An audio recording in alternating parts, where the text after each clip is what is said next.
It's always important for players to be able to make meaningful choices based upon contextual clues that you as the DM describe to them. Accurately describing the situation to players is key for them to make worthwhile decisions. Without having accurate information, players may make bad decisions, through no fault of their own.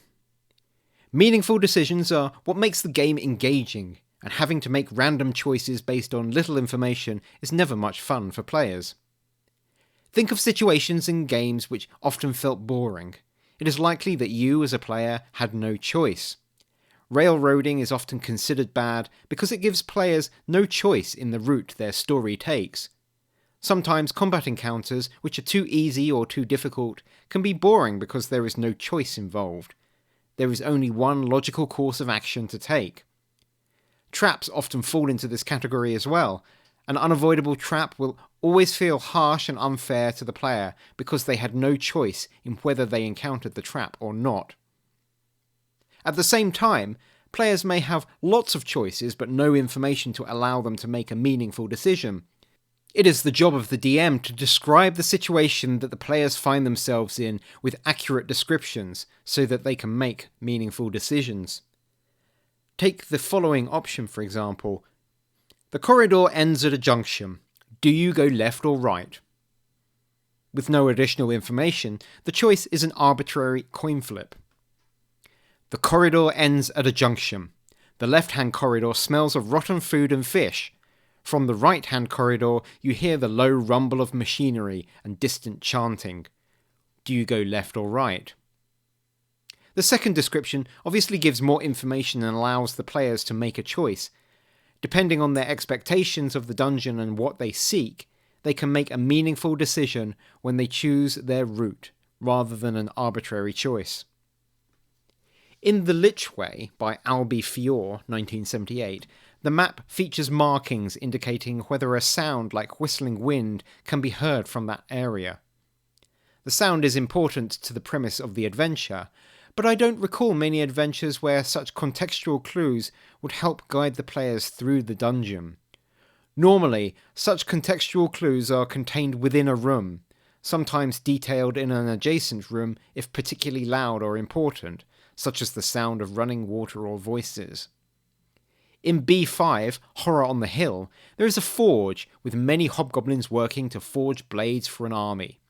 The sound of hammer and anvil would surely carry down the corridors of the dungeon, but there is no mention of the sound in other places, nor symbols on the map that would give a hint.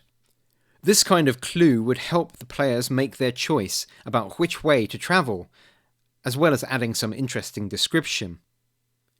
While room descriptions sometimes give clues of what is through the next door, there are whole swathes of dungeon corridors that have no information associated with them.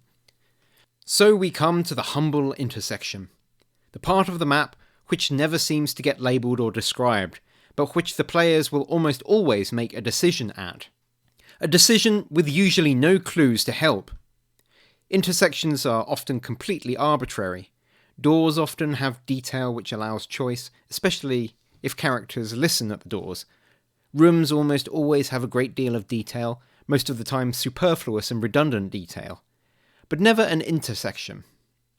Describing the smell, lighting or sounds coming from different corridor sections can help the players make their choice.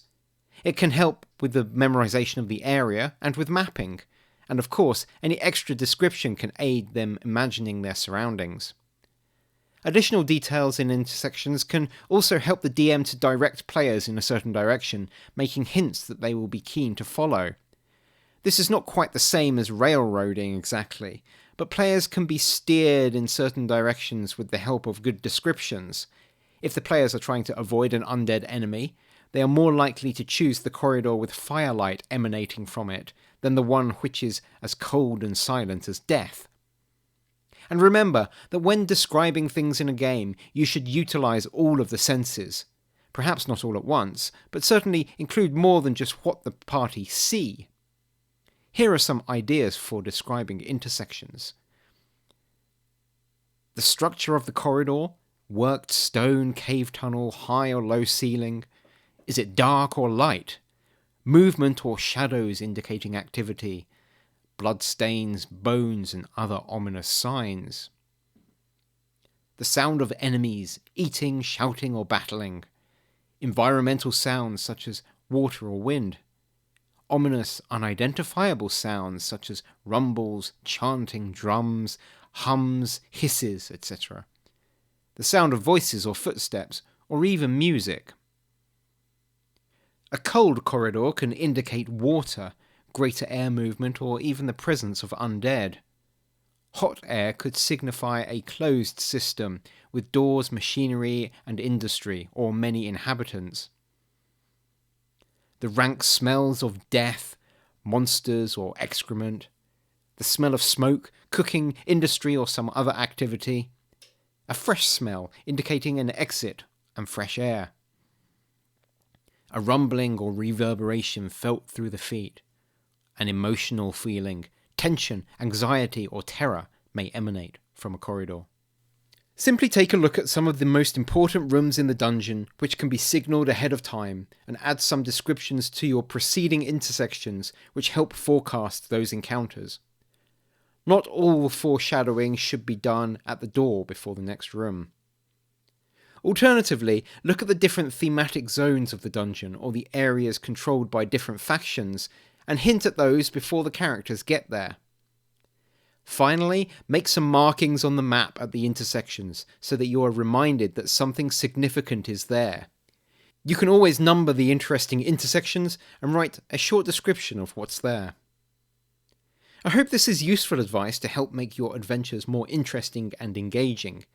Let me know in the comments what you think, and as always, thanks for watching.